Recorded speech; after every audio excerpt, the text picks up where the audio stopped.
छतरपुर में लोक निर्माण विभाग की शासकीय बिल्डिंग क्रमांक 64 की अवैध रजिस्ट्री मामले में बड़ा खुलासा हुआ है। कार्यपालन यंत्री की शिकायत पर तत्कालीन उप पंजीयक कंसुलाल अहिरवार, रजिस्ट्री लेखक रघुनंदन पाठक और नगरपालिका के 3 कर्मचारियों समेत 5 लोगों पर धोखाधड़ी का मामला दर्ज किया गया है। आरोप है कि नगरपालिका की राजस्व शाखा में पदस्थ कर्मचारियों ने शासकीय जमीन को निजी दिखाकर फर्जी प्रमाण पत्र जारी किए और कुटरचित दस्तावेजों के आधार पर रजिस्ट्री की है। पीडब्ल्यूडी की इस इमारत को धीरेन्द्र गौर और दुर्गेश पटेल ने खरीदा। मामले में पीडब्ल्यूडी के पूर्व कार्यपालन यंत्री की संलिप्तता की भी जांच हो रही है। कलेक्टर पार्थ जायसवाल के निर्देश पर एसडीएम मिलिंद नागदेव जांच की निगरानी कर रहे हैं। नागदेव ने मीडिया से कहा कि दोषियों को किसी भी सूरत में बख्शा नहीं जाएगा। भारत का ब्लॉक बाबजी एएससी ब्लॉक, मजबूती एसी स्टील जैसी, ना रेती ना सीमेंट ना तराई की है झंझट। भारत का नंबर 1 ब्लॉक आईएसआई व आईएसओ मार्क से प्रमाणित भी है।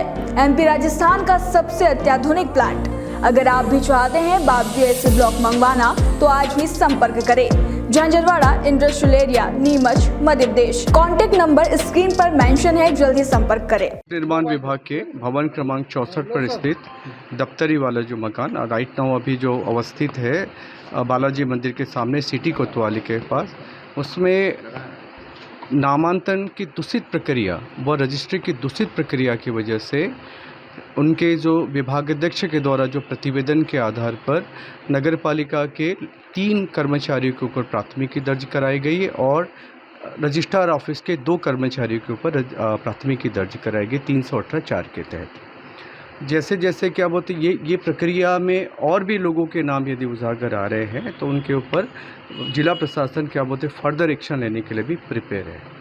इसमें जिस प्रकार की नामांतरण की प्रक्रिया को विधि के सम्यक अनुक्रम में अनुचित तरीके से, मतलब उसको ये कह सकते हैं कि विधि का जो पालन किया जाना चाहिए उस प्रक्रिया का पालन नहीं करते, कूट रचना के द्वारा सीएमओ के प्रतिवेदन के आधार पर जो नीचे का जो अमला है उनके द्वारा जो मनगढ़ मतलब क्या दस्तावेजों के कूट रचित और मतलब ओवर राइटिंग के द्वारा जिस प्रकार का ये नामांतरण किया गया वो बिल्कुल भी उचित नहीं था, जिसके लिए उनके खिलाफ क्या बोलते हैं प्राथमिकी दर्ज किया गया।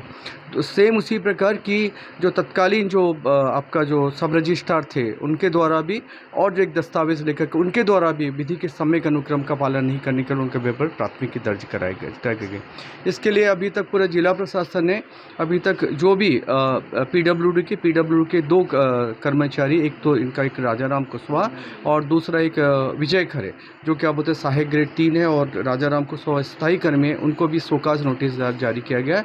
चूँकि राजाराम क्या बोलते कुशवाहा स्थायी कर्मी इसलिए उनको उनके चूँकि सक्षम उनके अधिकारी उनके नियुक्त अधिकारी ऐसे ही होते हैं तो उनको कार्रवाई करने के लिए जाए। फर्दर विजय खरे का भी हमारे पास क्या बोलते हैं हमने शोकाज नोटिस जारी किया था। शोकाज नोटिस जारी करने के बाद उनका भी उनके भी तरफ से उनका जवाब आ गया तो उनके भी फर्दर एक्शन ली जाएगी।